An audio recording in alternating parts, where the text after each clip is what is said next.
Padre, te damos gracias por la oportunidad que nos das de estar aquí este día para venir y seguir creciendo, aprendiendo, entendiendo, comprendiendo, creciendo en revelación y, Señor, ponerlo por obra. Gracias por esta oportunidad que nos das a todos de estar juntos en el nombre de Cristo. Amén y amén. La conferencia el nombre de la conferencia es una pregunta y dice: ¿aguantarías 3 verdades para tu vida? Vamos a ver el día de hoy este tema. Vamos a hablar de 3 verdades y vamos a ver hasta dónde aguantamos vara. ¿Sale? Muy bien. Vamos a empezar con Primera de Pedro 1:18. Dice, ¿lo pueden leer conmigo, por favor, a las 3 todos, por favor? 1, 2, 3. Sabiendo que fuisteis rescatados de vuestra vana manera de vivir, la cual recibisteis de vuestros padres, no con cosas corruptibles como oro o plata. Verso 19 todos, por favor. 1, 2, 3. Sino con la sangre preciosa de Cristo, como de un cordero sin mancha y sin contaminación. Vamos a entrar al tema y la primera cosa entramos al tema es la primer pregunta de mesa. Primer pregunta de mesa. ¿Qué es el voluntarismo? En pantalla, ¿qué es el voluntarismo? ¿Qué entienden ustedes por voluntarismo? Corre tiempo. La respuesta es mucho más larga. Vamos a desglosar la respuesta. Lo que se nos ha enseñado es que nosotros los creyentes hacemos evangelio con lo que podemos y con lo que tenemos. Y a eso se le llama voluntarismo. En los diferentes modelos evangélicos o en el modelo católico convencional se maneja el concepto de voluntarismo. Entonces, voy a la definición de voluntarismo. ¿Qué es el voluntarismo? Es cuando el carácter predominante de la voluntad se quiere imponer sobre la cultura del evangelio del reino, o dicho de otra manera, sobre la naturaleza divina del creyente. Repito, es cuando el carácter predominante de la voluntad se quiere imponer sobre la cultura del reino o sobre la naturaleza divina del creyente. Ahora, sigo con voluntarismo. Voluntarismo es el esfuerzo del creyente de querer agradar a Dios mediante obras y a través de esas obras obtener el favor de Dios. Repito, voluntarismo es cuando alguien se esfuerza por querer agradar a Dios y eso que está haciendo, obtener el favor de Dios. Sigo. Actitud de quien pone toda su voluntad en conseguir algo o cree que puede someter la realidad espiritual a sus deseos. Repito, es cuando alguien pone toda su voluntad para conseguir algo que cree con todo su corazón, pero para someter la realidad espiritual ¿a qué? A los deseos o a sus necesidades. Sigo. El voluntarismo está rodeado de una teología donde los versículos están fuera del contexto para lograr el fin o las metas deseadas. O sea, los que manejan el voluntarismo tienen versículos bíblicos para fundamentar que lo que ellos desean, Dios se los tiene que conceder o Dios se los tiene que dar. ¿Por qué? Porque ellos están echándole ganas, tienen mucha voluntad y dicen que creen con todo su corazón. Sigo. El voluntarismo está en la mente del creyente para recibir algún favor o milagro de Dios con metas diseñadas por el mismo creyente y relativamente alcanzables. Voy a poner algunos ejemplos, pero lo voy a repetir. es cuando en la mente de nosotros los creyentes, para poder recibir algún favor de Dios o milagro, nos ponemos metas que nosotros mismos diseñamos y que creemos que podemos alcanzar para conseguir ese favor de Dios. O sea, nosotros mismos nos decimos a nosotros mismos, me voy a poner esta meta, le voy a echar ganas, y como Dios ve la meta que me estoy poniendo, pues me la tiene que responder. Dios me la tiene que dar porque pues está viendo que le estoy echando los kilos. ¿Sí me estoy dando a entender? Eso es que voluntarismo. Voy a poner ejemplos. Cualquier coincidencia con tu realidad, no, nadie me la sopló, nadie me dijo nada de tu vida, pero así pensamos nosotros en términos generales. Voy a poner varios ejemplos. Primero, ahí va. Si asisto a la iglesia por lo menos 2 veces al mes y lo hago de todo corazón, las faltas o pecados que haga en ese mes me van a ser perdonadas porque Dios está viendo mi sinceridad para ir a la iglesia. Ahora, eso es en el mundo evangélico. En el mundo católico es muy parecido. Si voy al menos una vez a misa al mes, con que vaya una vez o con que vaya, o se ponen, con que vaya, ya la hice. A mí me acuerdo en la universidad, habíamos, en mi generación habíamos un grupo de creyentes, en la Facultad de Medicina, y teníamos reuniones de oración o nos conocíamos los que éramos creyentes. Y yo era el lidercillo, por así decirle, de los que éramos cristianos. Entonces, en el salón, en mi salón, éramos muy poquitos mexicanos, casi eran más sudamericanos, y de otros países. Pero a mí me decían, qué menso eres, qué tonto eres. ¿Por qué?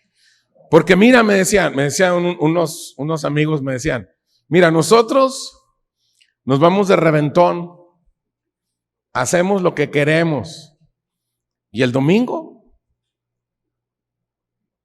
media hora, y ya todo se acabó, todo se perdonó, todo quedó listo. El chiste es no fallar el domingo, media hora. Y viernes en la noche y sábado a darle, brother. Pero el domingo a las 12, todo crudo, todo, pero vas y con media hora. En cambio tú, estás bien menso. ¿Eso se llama qué? Voluntarismo. ¿Sí me estoy dando a entender? Ok, sigo con otro ejemplo. Si al final del mes doy mis diezmos y aparte una ofrenda de, no sé, de tal cantidad, la que tú quieras, Dios va a abrir las ventanas del cielo y va a derramar bendiciones hasta que sobreabunde. Entonces, el chiste es dar mis diezmos. Yo recuerdo personas hace años, y Brian los conoció muy bien, que vivían allí en Marbella, que tenían un Doberman, que era amigo el Doberman de Brian. Que ellos no venían a la iglesia, pero mandaban sus diezmos. Ellos no, pero cada quincena, a más tardar el día 16 ya teníamos el diezmo. Porque ellos en su mente decían, si yo doy mi diezmo, me va a ir bien. Y si yo doy... Entonces, ¿eso qué es? Voluntarismo. Sigo. Otro ejemplo. Si leo mínimo todos los días 3 capítulos de la Biblia, Dios me va a conceder los deseos de mi corazón. Entonces hay personas que se están cayendo de sueño, ya se quieren dormir y, ay, no leí mis 3 capítulos, los voy a leer porque si no, Dios no me va a responder. Entonces hay que leer porque ¿eso se llama qué? ¿Sí me estoy dando a entender? Ok, sigo. Si oro y ayuno una vez al mes, por lo menos 12 horas, todo lo que pida al Padre en el nombre de Jesucristo, de seguro me lo va a conceder. Pero tengo que orar y ayunar una vez al mes, mínimo 12 horas. Son metas que cada quien se pone. O sea, tú a lo mejor en tu mente dices, no, si yo voy a la iglesia, o si yo oro, o si yo doy, o si yo visito a los enfermos, o si yo... O sea, cada quien tiene sus ideas para que Dios les dé sus milagritos. ¿Sí me explico? En los evangélicos, en los católicos, donde quiera, es la misma gata, nomás que revolcada. O sea, hacen sus menjurjes y dicen, así le vamos a hacer. ¿Eso se llama qué? Voluntarismo. Ok. Entonces, ese tipo de pensamiento se llama voluntarismo. El voluntarismo es el que quiere hacer iglesia cuando se puede, cuando se tiene tiempo, o cuando creemos que podemos acomodar los tiempos nuestros que nos queden libres. O sea, yo sí hago, hacer iglesia, que es participar, ser parte de, pero cuando se me acomoden mis tiempos, cuando tenga chancitas, cuando no esté tan cansado, cuando esté más relajado. ¿Ese se llama qué? Voluntarismo. Ok. ¿Sí quedó claro qué es el voluntarismo? ¿Sí? Ok, ahora sí, vamos a entrar a la revelación. ¿Listos? Ahora vamos a entrar ya más profundo. Si aquí alguien dijo, ¡ay! Espérense, todavía no entramos a lo bueno. ¿Estamos listos? Por eso les dije, son 3 verdades, apenas vamos empezando. Listos. Vamos a entrar a la relación y vamos a ver de aquí en adelante 2 grandes verdades bajo la revelación. Primer verdad, nosotros no compramos a Dios, Dios nos ha comprado. A ver, todo díganlo en voz fuerte a las 3. 1, 2, 3.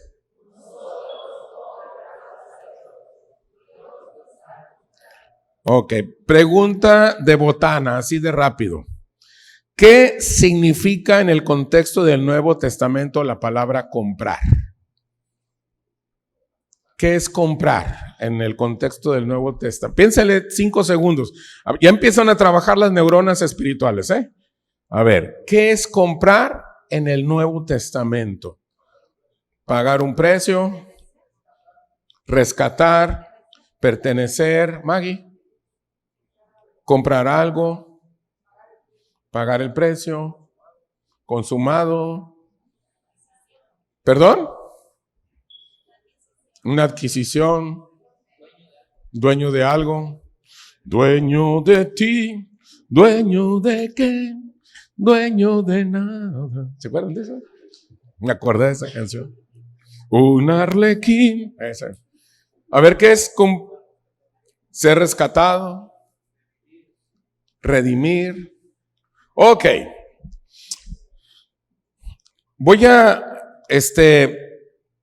explicar lo de comprar, pero me voy a extender. El significado de la palabra comprar es mucho más profundo y trascendental, ya que esta palabra se utiliza para transmitir una idea más allá de la simple adquisición de bienes materiales.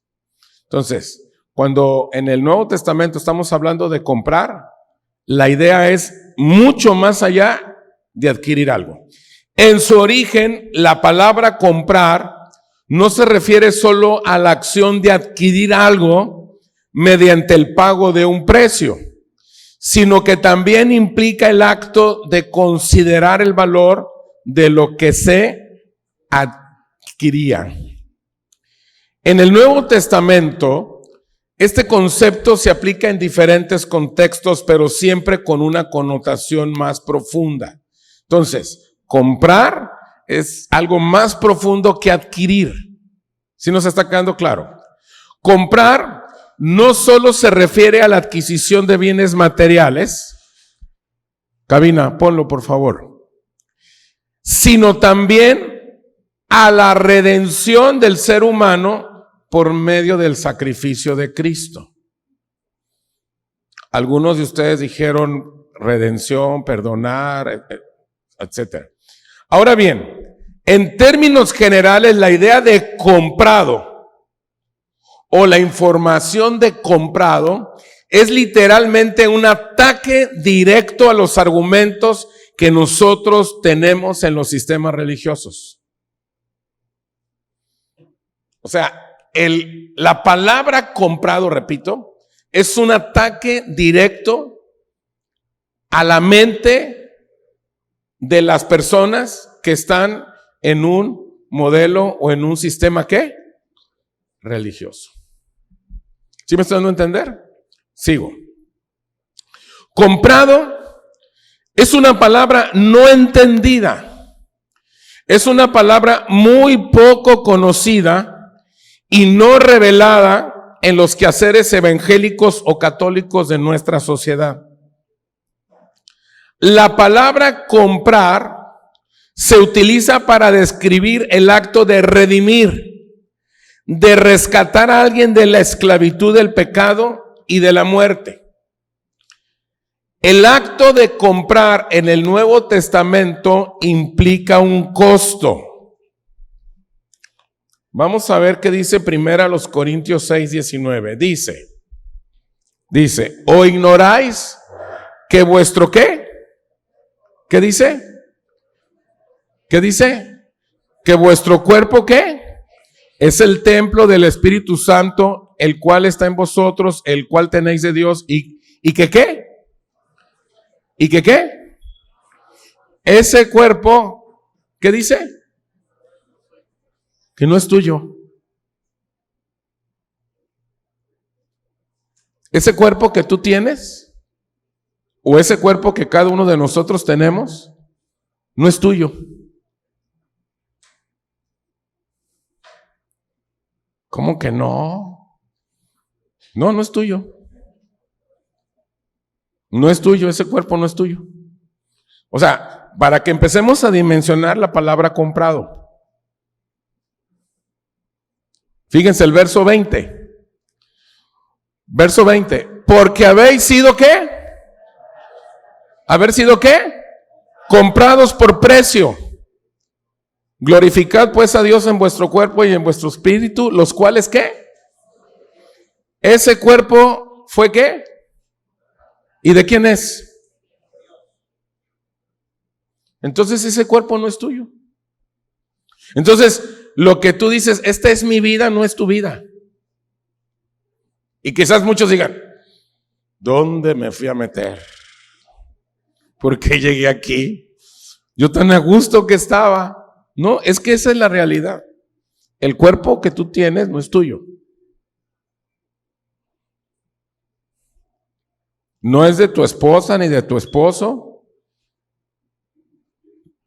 No es, si eres menor de edad, no, tus papás tampoco.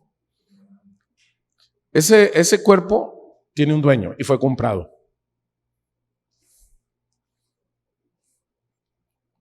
¿Sí nos está empezando a caer el 20? Ok. Apenas vamos empezando, ¿eh? Vamos así como armando todo. Ahí voy. Denme chancita. Su sacrificio fue necesario para comprar nuestra libertad espiritual y reconciliarnos con Dios. Así, podemos entender que comprar en el contexto del Nuevo Testamento implica valorar y considerar el verdadero significado del comprador y la asignación y valor de vida del comprado. Otra vez, en el Nuevo Testamento, el que le da valor a lo comprado es el comprador. Otra vez, en el Nuevo Testamento, el que le da valor a lo comprado, ¿quién es?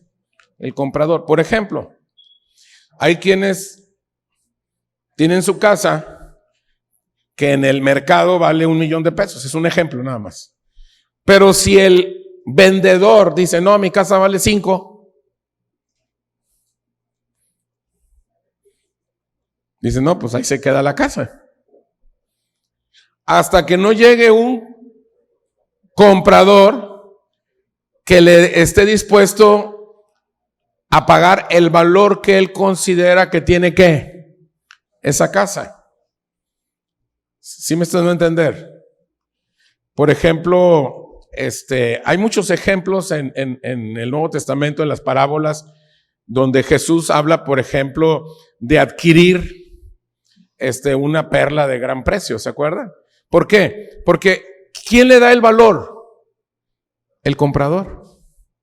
O sea, yo sé que el salmista José Alfredo Jiménez dice que allá en mi León, Guanajuato, la vida no vale nada, porque llorando se nace y así llorando se acaba.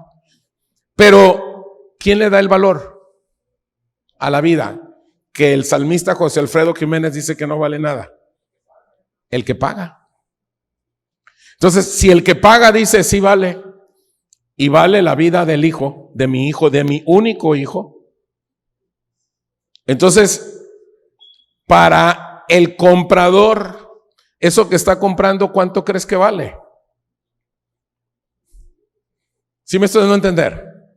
Entonces, lo primero que nos tiene que caer el 20 es que tú no eres dueño de ti. O sea que todas esas personitas que dicen, no, es que es mi embarazo y yo es mi cuerpo y no. Bueno, ese es en el contexto del reino de los hombres. En el contexto del reino de Dios tú no eres dueño de tu cuerpo, ¿eh? Tú no eres dueño de ti. Hubo alguien que lo compró y le puso un precio y dijo, ahora es mío y ya pagué el precio. ¿Sí me están dando a entender? Sigo. La que sigue, por favor. A los creyentes se nos liberó por compra de la maldición de la ley mediante Cristo, quien llegó a ser una maldición en lugar de nosotros, los comprados, aunque Jesús era inocente, fue colgado en un madero. Repito, a nosotros se nos liberó ¿por qué? Por compra. ¿De qué? De una maldición. Nosotros estábamos en una maldición y alguien vino y nos compró y nos sacó de esa maldición. Y ese que era inocente se puso en nuestro lugar. Gálatas 3:13 dice, Cristo nos redimió, ¿de qué? De la maldición de la ley. O sea que la ley era ¿qué? ¿Qué era la ley? Ahí dice. Cristo nos redimió porque por la ley alguien podía ser comprado por Dios, así como nosotros. Tenían que hacer un montón de sacrificios, un montón de cosas y ni así la armaban. ¿O sí? Dice en la escritura que no hay justo ni aun uno. Entonces, Cristo nos redimió de la maldición de la ley, hecho por nosotros maldición, porque escrito está, maldito todo el que es colgado en un madero. Wow. Entonces, ¿qué hizo Cristo en la cruz? Te compró. O sea que tú ya no eres dueño de ti. O sea, lo primero que nos tiene que caer el 20 es que tú ya no eres dueño de ti. No, es que yo voy a hacer con mi vida. No, espérame. ¿Eres hijo de Dios? Sí, entonces no es tu vida. Tiene dueño. Ya la pagó. Ay, pero es que yo siempre creí. No, espérate, se va a poner mejor la cosa ahorita que lleguemos a la otra verdad. Se va a poner sabrosa y más se te van a retorcer todas tus tradiciones y todo lo que traes, porque de eso se trata el cristianismo. Entonces, sigo. Dios compró con la sangre de su Hijo toda la iglesia del Señor. A ver, díganla en voz fuerte esa frasecita, por favor, ponla ahí. 1, 2, 3.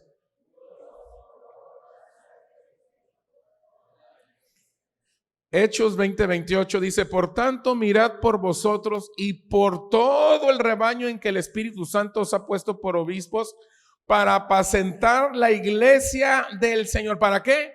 ¿Para apacentar qué? La cual el que ganó por su propia sangre. Entonces, la iglesia, Él la ganó. ¿Cómo la ganó? En la cruz. O sea, la compró. ¿Cuánto vale la iglesia? Tanto, ahí va, es mía. Es como cuando llegan alguien y dice: ¿cuánto vale Cristiano Ronaldo? Tanto. Se pasa este equipo ahora, es mío.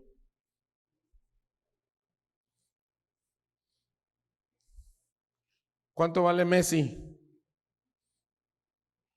¿Cuánto vale el jugador que quieras? Eric, el cubano mexicano, Randy, ¿Randy qué? Arozarena. ¿Juega ahorita con quién? Con Seattle. Un cubano que se vino de mojado a México, se hizo mexicano, jugó en México y ahorita está en las grandes ligas. Si lo ven, es un negrito que dicen que es mexicano, es cubano y le hace así. Cuando hace una cosa bonita en el béisbol, le hace. Randy, ahí búsquenlo en el Google, ahorita no, ya están viendo, a ver. Lo compraron. Hay quien dice: es que todos tienen un precio. Dice: no, yo no tengo precio. Sí, sí tienes. Y ya te compraron. Es que yo no tengo. Sí tienes precio, papá. Y ya alguien lo pagó. Y no nomás, y de toda la iglesia. No sé por qué vine este domingo, no hubiera venido. Bueno, sigo. Nosotros no compramos a Dios. No le podemos decir a Dios qué tiene que hacer, tampoco lo que tiene que decir. Señor, yo te pido que por favor. Y le empezamos a hacer la lista de todo lo que tiene que hacer por nosotros. Si tú eres el comprado, tú no le tienes que decir al que te compró lo que tiene que hacer con tu vida, porque tu vida está bajo un diseño. Hay un diseño divino de parte de Dios. Tú fuiste creado por Dios antes de la fundación del mundo. Antes de todo, Él te hizo, Él te conoció y a Él se le ocurrió que vinieras a la tierra y estuvieras vivo ahorita con la edad que tienes en el 2024. Porque Él tiene una asignación para ti. Entonces tú no le puedes decir al que te compró lo que tiene que decir o lo que tiene que hacer. Señor, yo te pido que por favor pares a esa familia que me está atacando. Y espérame, tú estás comprado. Nuestras oraciones tienen que ser oraciones de gente comprada, no de gente que compró a Dios. Porque a veces nosotros nos sentimos que bueno, pues el único que me merece la tierra es Dios, ¿verdad? Porque yo soy así como muy especial.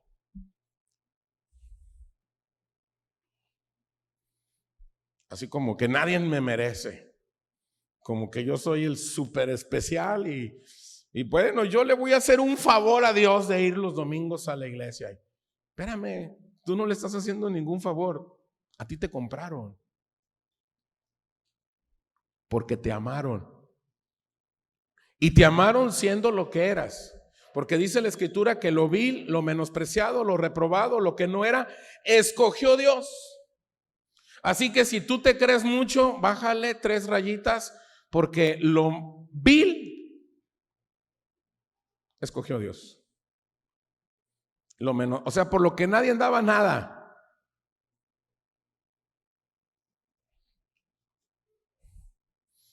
¿Hasta aquí cómo se sienten? ¿Bien? ¿A gusto? ¿Confortables? ¿Sí?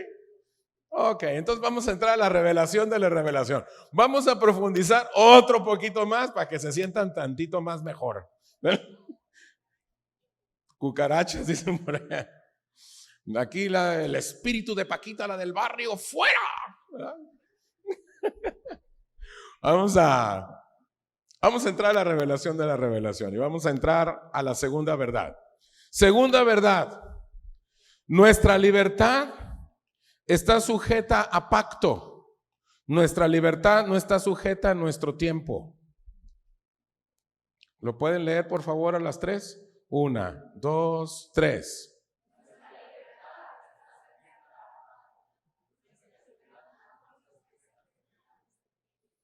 Ay, Ernesto Rueda, ¿qué estás enseñando? Bueno, pues esto yo también lo estoy aprendiendo, y también así como se te retuercen las tripas, yo también, no te creas que soy un angelito y que yo no siento nada. No, igual que tú, como dice la Escritura, todos estos grandes hombres de Dios estaban sujetos a pasiones como las de ustedes. Ok, vamos a ver. Primero los Corintios 7:22 dice: porque el que en el Señor fue llamado siendo esclavo, liberto es del Señor. Asimismo, el que fue llamado siendo libre, ¿qué dice? ¿Qué dice? Esclavo, ¿es de quién? De Cristo. Verso 23. Por precio, ¿qué? ¿Fuisteis qué? Comprados. No os hagáis esclavos de los hombres. Romanos 1:1 dice: Pablo, ¿qué dice? Siervo de Jesucristo, llamado a ser apóstol, apartado para el evangelio de Dios. Pablo amaba y deseaba ir a ver a los creyentes de las diferentes iglesias locales, no porque eran sus colaboradores, sino que pertenecían a la misma esclavitud.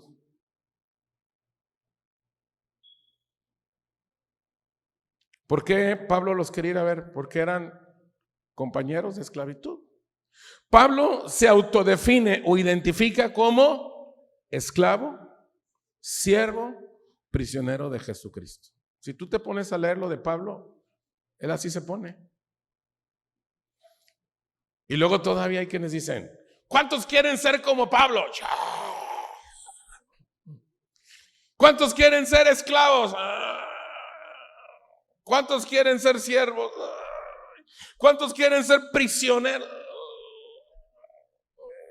Yo ya me voy, que nadie me vea.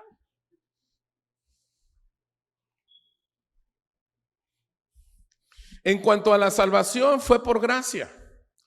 Pero en cuanto a nuestra vida como esclavos, y los esclavos en Cristo, no tenemos libertades, pero sí tenemos libertad. Segunda pregunta de mesa. Tenemos libertad, pero no tenemos las libertades. ¿Cuál crees que es la buena noticia de que no tenemos libertades, pero sí tenemos libertad? Corre tiempo, lo que se les ocurra, como entiendan la pregunta. Léanla 3 veces si quieren, pero ahí está la pregunta, les dejo tiempo, corre tiempo. Todos respondieron muy bien, pero la respuesta es mucho más extensa, así que la vamos a analizar. ¿Sale?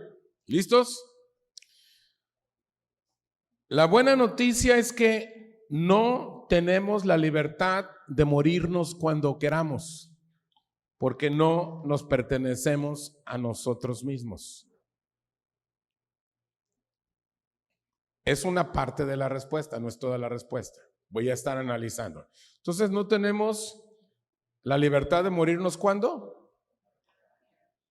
Señor, ya llévame contigo, Señor, ya no aguanto a mi suegra.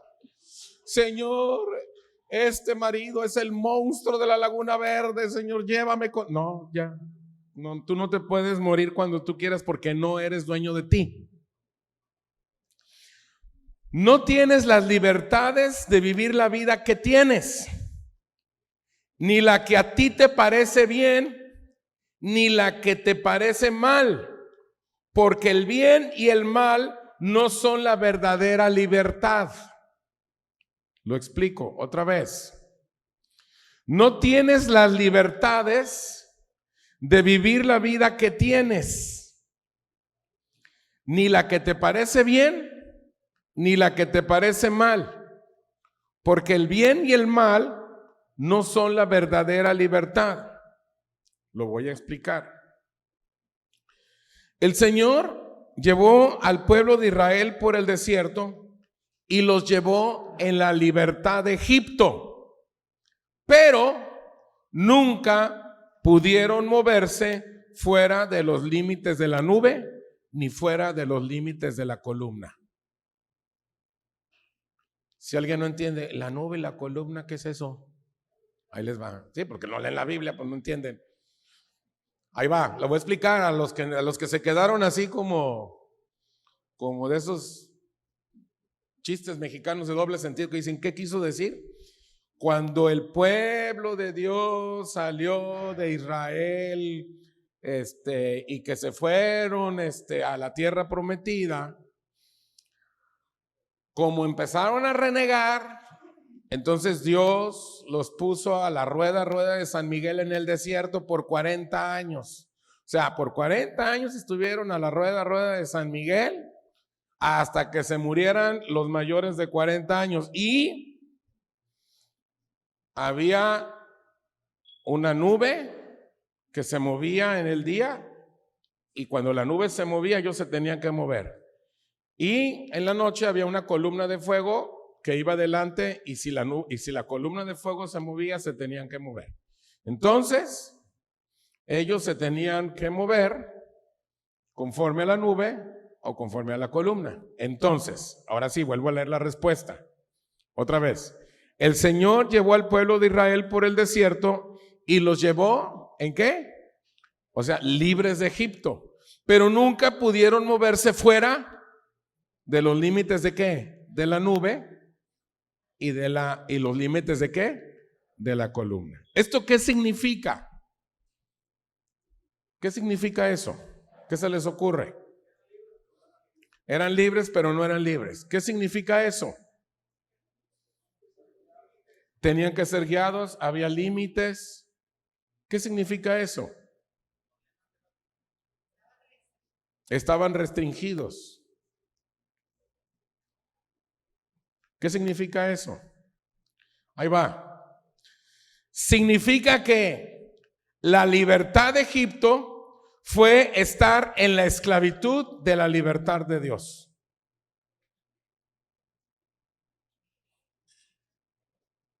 ¿Quieres estar libre de Egipto? Tienes que ser esclavo de la libertad que yo te doy. Eso significa. ¿Sí le estamos entendiendo?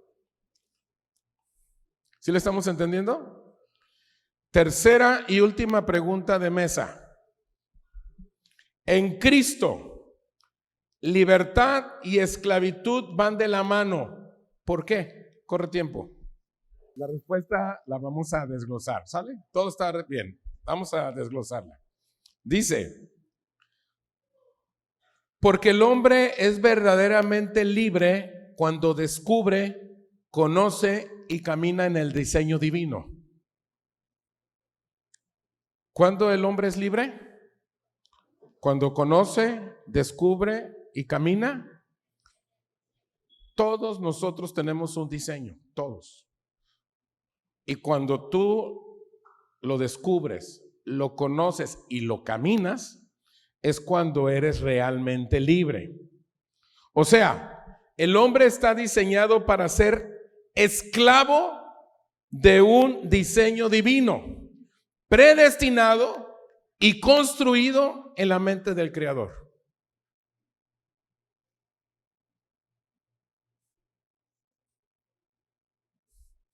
Todos nosotros fuimos diseñados para ser esclavos de un diseño divino, predestinados, y ese diseño fue construido en la mente del Creador.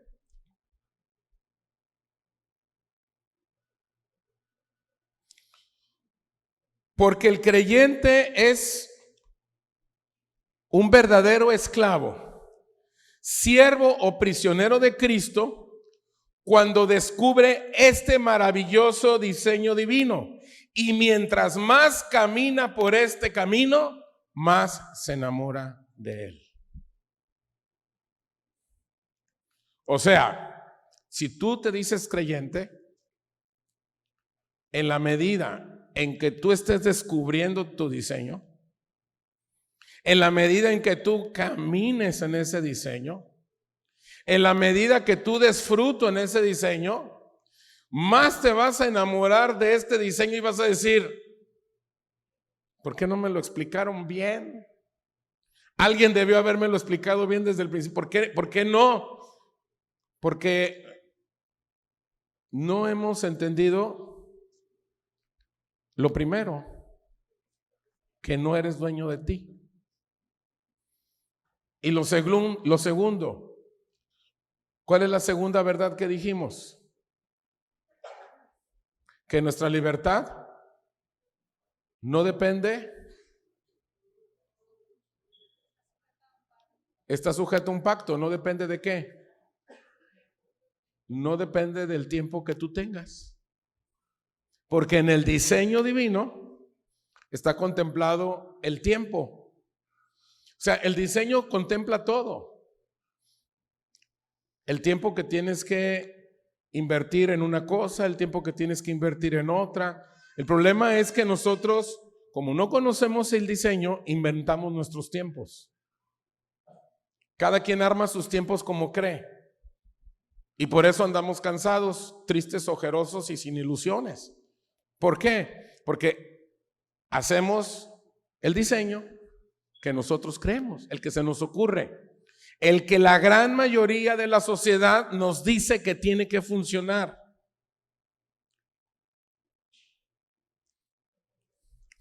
Entonces descubrimos que este aspecto de libertad y esclavitud no tiene que ver con algo malo, porque nada malo sale del corazón de Dios para la vida de sus hijos.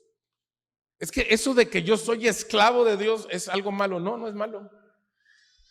El que Dios te haya comprado y el que tú entiendas, como Pablo, que eres esclavo, siervo y prisionero, no es malo. Porque tú eres esclavo, siervo y prisionero de Dios y todo lo que conlleva con Dios. ¿Qué es lo que conlleva con Dios? Ese diseño. Es un diseño divino. Te lo voy a seguir explicando. Él es el que llevó nuestros dolores y enfermedades en la cruz. Por lo tanto, no tenemos la libertad o el derecho de enfermarnos. Mateo 8:17, para que se cumpliese lo dicho por el profeta Isaías cuando dijo, Él mismo tomó nuestras enfermedades y llevó nuestras dolencias.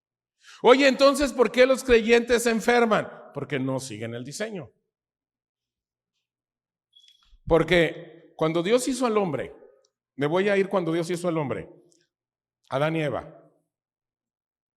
El hombre, antes de que se comiera lo que no debía de comerse, ¿estaba diseñado para enfermarse? ¿No? ¿Por qué el hombre se enfermó? Porque es una consecuencia de que se comió lo que no debía de comerse. Es una de las muchas consecuencias. Entonces, cuando yo soy esclavo, soy prisionero, ¿me puede venir algo? Si es un trato de Dios específico para una cosa específica, sí, pero es para que yo no me salga de ese diseño. Pero no tienes por qué vivir enfermo. Es que yo ya le pedí mucho a Dios por mi enfermedad y no se me quita esto. Y yo ya le pedí, ya oré, ya ayuné, ya me ungieron, ya fui a todas las iglesias. Es que no es un asunto de fe, es un asunto de esclavitud, es un asunto de diseño. Es algo que tú tienes que entender, que tu cuerpo ya no es tuyo.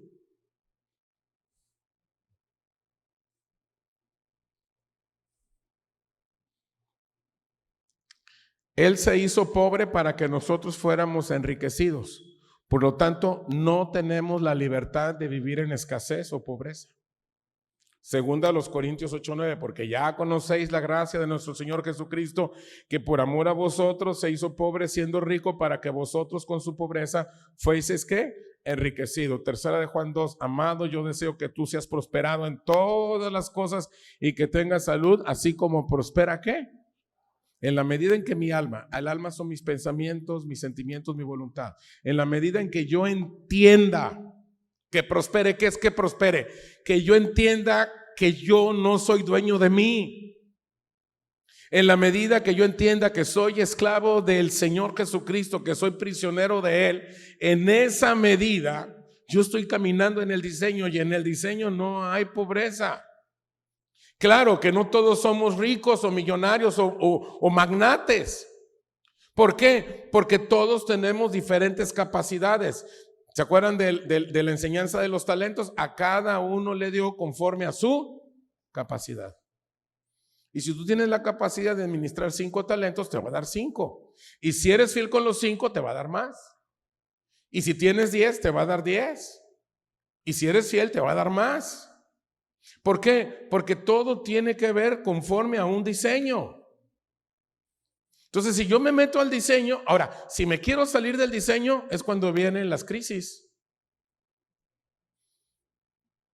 ¿Por qué Ernesto Rueda ha entrado en crisis económicas feas? Que me salí del diseño. La regué. No, es que Dios, es que el diablo. No, el diablo no tiene nada que ver. Es que recibí un ataque del diablo, hermano. Usted no sabe lo que he luchado contra el diablo mentiroso. No, eres tú, brother, que no has entendido que eres esclavo y te quieres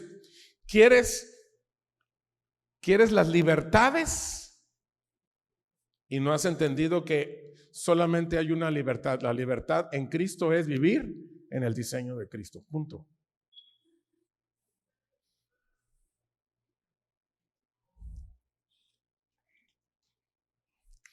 Por eso en Cristo libertad y esclavitud van de la mano, porque tiene que ver con una mentalidad de reino. ¿Para qué es una mentalidad de reino, señores? Fíjate bien, en Cristo libertad y esclavitud van de la mano. Lo que ustedes leyeron y dijeron en las mesas. Sí, soy la libertad que es la libertad que tengo de vivir en el diseño. Cuando yo entro al diseño, yo entro a una libertad. Pero cuando yo me salgo del diseño, me hago esclavo de mis decisiones. ¿Por qué te va mal? Porque te haces esclavo de tus decisiones. Tú tienes que conocer cuáles son las decisiones de Dios para tu vida. Cuando tú te metes al diseño, tú eres esclavo del diseño de Dios. Y yo te quiero hacer una pregunta. ¿Quién crees que tiene un mejor diseño para tu vida? ¿Dios o tú? ¿El que te hizo y el que te formó, o tú que eres bien fregón y bien inteligente y que ya tienes una licenciatura y una maestría? ¿Quién crees que es más fregón? Pues el que hizo todo esto. El que te hizo a ti y no solamente te hizo y te compró. Entonces, yo soy libre cuando estoy en ese diseño. Cuando me salgo del diseño, ¿qué soy? Soy un esclavo de mis decisiones. Entonces yo pago las consecuencias. Y cuando pagas las consecuencias, ¿qué pasa? Dios, ¿por qué me pasa esto? Y el Señor te dice, pues porque estás tomando tus decisiones. Porque fuimos diseñados para ser libres en ese diseño. Así fuimos creados. Y por lo tanto somos esclavos ¿de qué? De Cristo, de ese diseño. Entonces, ¿por qué van de la mano? ¿Por qué? Porque tiene que ver con una mentalidad de reino. ¿Y para qué es una mentalidad de reino? ¿Para qué existe la mentalidad de reino? ¿Cuál es una de las funciones? No la única, pero una de las principales funciones. Porque tú oyes aquí en la congregación que hablamos mucho de mentalidad de reino. ¿Por qué? ¿Para qué es una mentalidad de reino? Mentalidad de reino es una mentalidad de ese diseño, que tú tienes que tener la mentalidad de ese diseño. Eso es mentalidad de reino. Por eso dice, mis pensamientos no son vuestros pensamientos, ni mis caminos vuestros caminos. Pero también dice que debemos de tener la mente de Cristo. Mente de Cristo es mentalidad de reino. ¿Para qué sirve mentalidad de reino? ¿Para qué?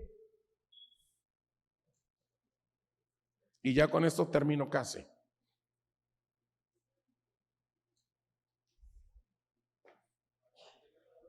A ver, no oigo. Para tomar buenas decisiones. No, acuérdate que las decisiones no se toman. Operamos en nuestra naturaleza divina.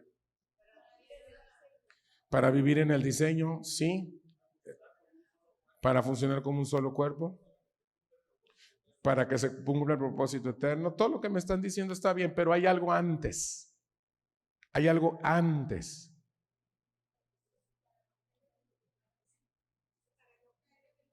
Para no caer en el voluntarismo, muy bien.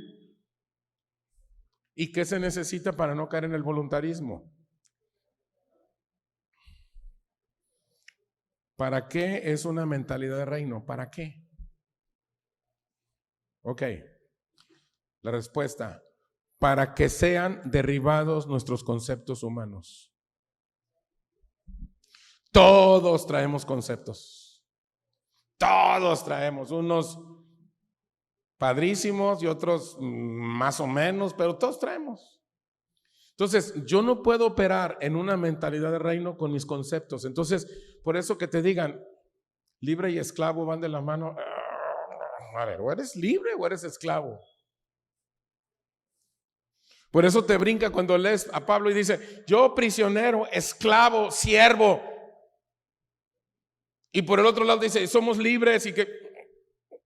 A ver, que alguien me explique, oígame, no, oígame, me está ahorcando, oígame, dígame cómo, o sea, no le entiendo.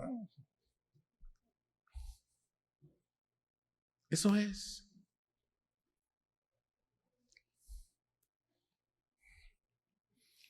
Un discípulo de Cristo no es un esclavo a secas, es una mentalidad que se cultiva en Dios. ¿Se acuerdan que hablamos de culto? El domingo pasado, ¿verdad? Entonces, un discípulo de Cristo no es un esclavo a secas, es una mentalidad que se cultiva en Dios. Conclusiones, termino. Vamos a las conclusiones. 5 minutos y nos vamos a comer tacos al pastor. O sea, el domingo pasado que les puse el ejemplo de tacos al pastor, ¿se acuerdan? Muchos a la salida me dijeron, ay, brother, voy a ir a comer tacos al pastor. ¿Dónde venden? Se les antojó a varios. Ok, va. Conclusiones. Primera verdad. Nosotros no compramos a Dios, Dios nos ha comprado. ¿Queda claro? ¿Sí queda claro? Tú no te perteneces a ti, tú no eres dueño de ti, a ti te compraron. Decía un brother allá atrás, con razón yo decía que este puerco no es mío, decía. Entonces, a ti te compraron. Número 2, nuestra libertad está sujeta a pacto. Nuestra libertad no está sujeta a nuestro tiempo. Y dices tú, y la tercera, porque en la conferencia tú dices 3. Tercer verdad, el voluntarismo, como el esfuerzo de querer agradar a Dios mediante obras y a través de esas obras obtener el favor de Dios, no te sirve de nada. Es que échale ganas, brother, échale ganas. Tú ve, tú pídele, tú estás. No, brother, así no es de échale ganas. Este es un asunto de entendimiento, de revelación. Esto es algo que tiene que pasar adentro en tu espíritu. No es de échale ganas. No es de repartir 50,000 folletos con el sello de la iglesia por todo Vallarta. No se trata de eso. Mientras no se nos revele que fuimos comprados, que somos esclavos y libres y que el voluntarismo son obras de la carne, vamos a vivir engañados. La que sigue. Ya que no compramos a Dios, no le podemos decir a Dios qué tiene que hacer, tampoco lo que tiene que decir.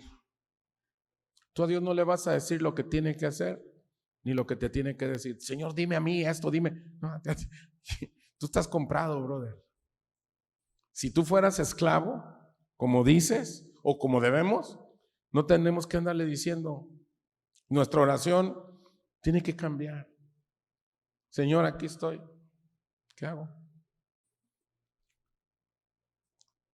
En los monólogos de Dominus, varios monólogos hablo de la oración. Y por las reacciones que me dicen los que llevan Dominus, es que la gente no le gusta que les digas que la oración no es para que Dios te responda, sino para que tú aceptes la voluntad de Él. Cuando Dios dice que tenemos que orar, es para que aceptes la voluntad de Él. O sea, para que tu carne acepte lo que tienes que hacer de parte de Dios. La oración no es para que Dios vea que machino ora, así que espiritual, así que, no, hombre, este compa ya. No, a Dios no lo vamos a pantallar con nada. Dice que nuestras mejores obras son como trapos de inmundicia. La oración es para que aceptes la voluntad de Dios, es para que la carne mengüe. Entonces, siguiente. Vamos a vivir engañados con una libertad falsa sujeta a nuestros tiempos, esforzándonos en agradar a Dios con mucho voluntarismo, pero con resultados momentáneos. Oye, ¿en el voluntarismo hay resultados? Sí, sí hay, son momentáneos. Llegan y se van. Y dices tú, ¿por qué no permanece esto? Porque era voluntarismo.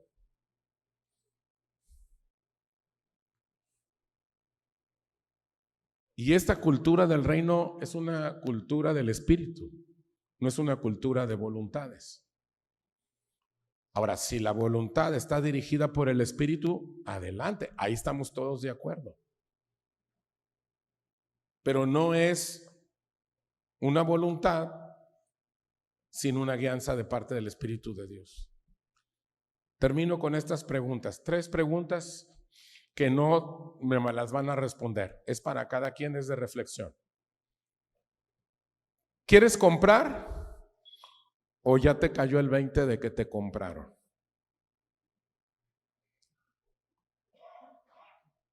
Mientras no te caiga el 20 o mientras no te haga clic, las generaciones nuevas no saben qué es el 20, ¿verdad?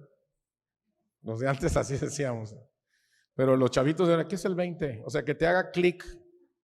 Es como cuando le echas una moneda de 5 pesos a la silla de esa que te da masajes en Plaza Caracol, ¿verdad? Y le echas los 5 pesos, los 10 pesos y ya te empieza a dar masaje, ¿verdad? Y dices, así, mientras no te caiga la monedita de que ya te compraron, no la vas a hacer. ¿Eres esclavo y libre o solo quieres libertades? No, es que yo quiero hacer lo que yo quiera. Entonces, eres esclavo de tus decisiones. Nunca vas a ser libre. Vas a ser esclavo de tus decisiones. O eres esclavo del diseño de Dios. Tú decides. Última pregunta. ¿Eres muy voluntarioso o eres obediente? Es que yo voy a hacer. Aquí no se trata de voluntades, aquí se trata de ser obediente. Miren, muchos de ustedes me han preguntado, oye, brother, ¿qué hago en la iglesia? Y les hago una pregunta, les digo, ¿ya sabes cuál es la asignación de Dios para tu vida?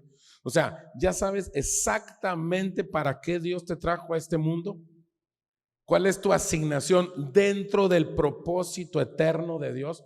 Porque muchos se les enseñó mal, donde decía que Dios tiene un propósito para tu vida. No, Dios no tiene un propósito para tu vida. Hay un solo propósito y es el propósito eterno. Dentro del propósito eterno, todos tenemos diferentes asignaciones. Unos son ojos, otros son oídos, otros son manos. Yo soy más nariz que otra cosa, pero todos tenemos algo. Si tú no sabes cuál es tu asignación, Si tú todavía no sabes para qué Dios te diseñó y vienes aquí y tú dices, es que todavía no sé, no hagas nada. Como me decía mi mamá cuando le quería ayudar en la cocina, mijito, mucho ayuda el que no estorba. No hagas nada. Descubre qué es lo que Dios quiere hacer con tu vida. Confirma que, y si tú dices, yo ya sé lo que Dios quiere hacer, yo ya tengo mi asignación, nosotros te vamos a apoyar con todo nuestro corazón para que camines en esa asignación. Esa es nuestra función como iglesia. Ayudarte a que descubras cuál es tu asignación y apoyarte en tu asignación. Nada más. No te queremos manipular con dinero, ni queremos manipular tu vida, ni tus decisiones, ni nada. Queremos ayudarte a que tú descubras cuál es el diseño de Dios para tu vida y que camines en él. Tan tan. Si tú quieres dar el 10% o quieres dar el 1% o quieres dar el 50%, es tu decisión. Si lo quieres dar en sobre o sin sobre, es tu decisión. Si le quieres poner tu nombre o no le pones tu nombre ni tu fecha, no nos interesa tu dinero. Lo que nos interesa y lo que le interesa a Dios es tu vida. Que tú camines como esclavo de Él y como libre de Él. Eso es lo que Dios quiere de ti. 3 verdades. Número 1, voluntarismo. El voluntarismo no le sirve al Señor de nada. Número 2, fuiste comprado. Tú no compraste a Dios, Él te compró. Número 3, el pacto. Nuestra libertad es ¿por qué? Por pacto.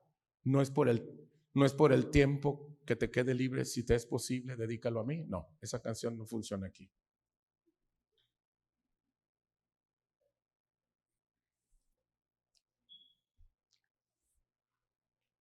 Amén. Vamos a cerrar nuestros ojos, vamos a hacer una oración.